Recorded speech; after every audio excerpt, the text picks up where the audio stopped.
ফাইসালা হয়েছে। রাজনীতির দলে দুই নেতারা এনে বসাই দেয় যে আপনারা 1 ঘন্টা ঝগড়া করেন। তারা ঝগড়া করতে করতে যখন দুইজনই উত্তেজিত হয়ে যায় তখন উপস্থাপক বলে যে আজকের মতো অনুষ্ঠান এখানেই শেষ হলো, বাকি পর্ব দেখবেন আগামীকাল। এই হলো টক শো।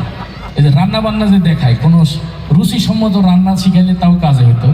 এই যে কেকা ফেরদৌসী নামে এক মাতারি আছে, কি দিয়ে যে কি রান্ধে, মুরগির পিছন দিয়ে লুটুস বেরিয়ে দেয়, দেখলেই বমি আসে। এই আর কি অবস্থা।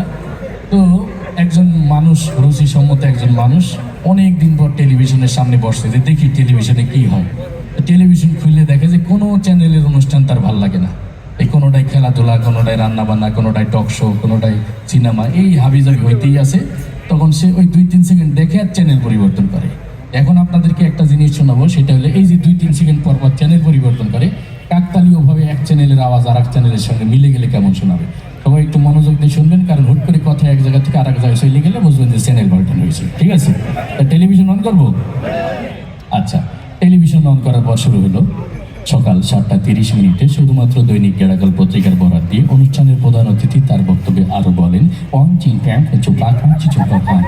ও মালে আর বলবেন না আপা, আপনার দুলাভাই সেই সকালে ঘুম থেকে উঠেই শুরু করে আর তার বলা শেষই হয় না, বাবা কেন আশরাফুল সজরে হাত ঘুরিয়ে মেরেছেন এবং 4 রান।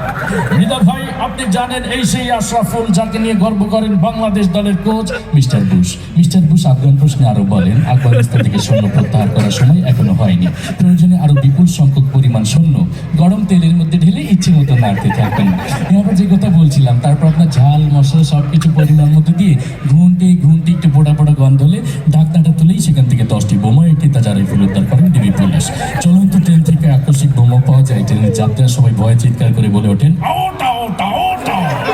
শেষ পর্যন্ত মাশরাফির দুর্দান্ত বোলিংয়ের মুখে টিকে থাকতে পারলেন না mister Tony Blair. Mister Tony Blair ফিফার বর্ষসেরা প্লেয়ার হিসেবে স্বীকৃতি পাওয়ায় লিওনেল মেসিকে অভিনন্দন জানিয়ে বলেন, আমি বনফুল ছন্দে ছন্দে দুলি আনন্দে। আমি বনফুল এই ধরনের তৃণলতা পাতা গাছ যা ঔষধি গাছ হিসেবে পরিচিত। যেহেতু এটা একটা আনন্দের মজলিস, আমি চাই না আপনারা কানতে কানতে বাড়ি চলে যান। এই কবিতাটা দিয়েও আমি একটু আনন্দ দেওয়ার চেষ্টা করবো, ঠিক আছে? এক জায়গায় এই কবর কবিতা আবৃত্তির প্রতিযোগিতা চলতেছে, যে যত সুন্দর করে এই কবিতাটা আবৃত্তি করবে তাকে পুরস্কার দেওয়া হয়। পাশে বিচারকরা চেয়ার টেবিল নিয়ে বসা, আর একজন একজন করে প্রতিযোগী আসতেছে, আবৃত্তি করতেছে। প্রথমে যে আসছে তার আবৃত্তি মোটামুটি অনেক সুন্দর ছিল। সে আবৃত্তি করছে এইভাবে, কবর জসিমুদ্দিন, এইখানে তোর দাদির কবর, ডালিম গাছের তলে, 30 বছর ভিজায় রেখেছি তুই নয়নের জলে।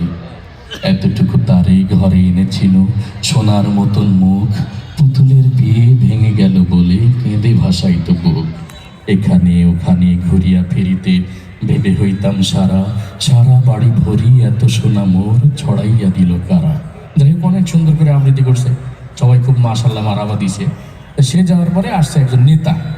চিন্তা করছে, আমিও তো ছোটবেলায় আবৃত্তি করছি, দেখি কেমন চর্চা আছে। নেতারা তো নেতার মতো ভাগ্যবান ছিল। যেহেতু এটা একটা আনন্দের মজলিস, আমি চাই না আপনারা কানতে কানতে বাড়ি চলে যান। এই কবিতাটা দিয়েও আমি একটু আনন্দ দেওয়ার চেষ্টা করবো, ঠিক আছে? এক জায়গায় এই কবর কবিতা আবৃত্তির প্রতিযোগিতা চলতেছে, যে যত সুন্দর করে এই কবিতাটা আবৃত্তি করবে তাকে পুরস্কার দেওয়া হয়। পাশে বিচারকরা চেয়ার টেবিল নিয়ে বসা, আর একজন একজন করে প্রতিযোগী আসতেছে, আবৃত্তি করতেছে। প্রথমে যে আসছে তার আবৃত্তি মোটামুটি অনেক সুন্দর ছিল। সে আবৃত্তি করছে এইভাবে, কবর জসিমুদ্দিন, এইখানে তোর দাদির কবর, ডালিম গাছের তলে, 30 বছর ভিজায় রেখেছি তুই নয়নের জলে। এতটুকু তারই ঘরে এনেছিল সোনার মতন মুখ, পুতুলের বিয়ে ভেঙে গেল বলে কেঁদে ভাসাইত বুক।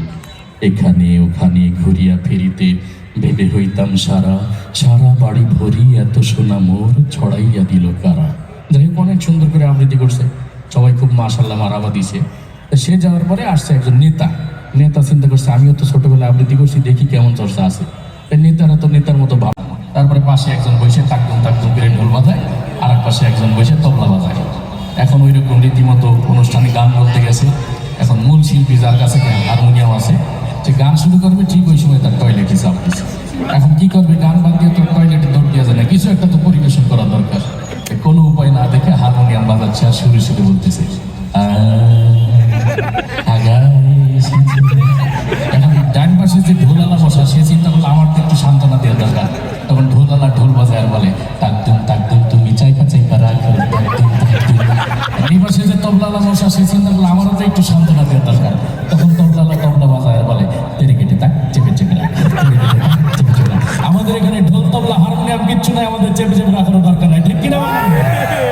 আমরা খালি গলা লেখারাই বলছিল মানুষ স্পিকার আমিও সিয়াসিত্তার হাদিস পারি।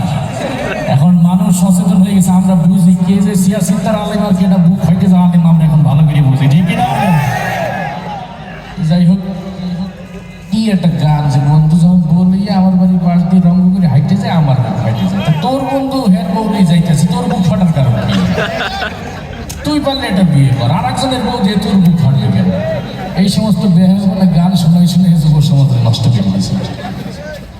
তো আমাদের অনুষ্ঠানে যেহেতু আল্লাহ আল্লাহ